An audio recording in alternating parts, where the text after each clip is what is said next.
bilib qo'yganingiz yaxshi, chunki ilm bo'lsin. Bu Ka'bada tavof qilayotgan musulmonlarni har bitta eng yaxshi ko'rgan, eng afzal ibodatlardan biri Makkaga kelganda tavof.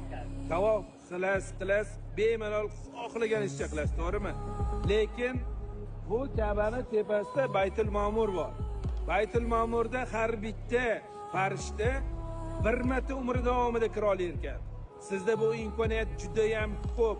Makkaga kelganingizda eng afzal ibodat tavof qiling ko'proq. Umra badal qilishga ilm ahli targ'ib qilmagan.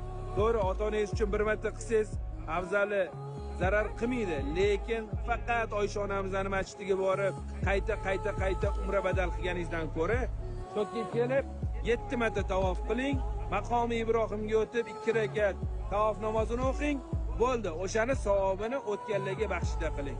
Shuni o'zi inshaalloh o'tganlar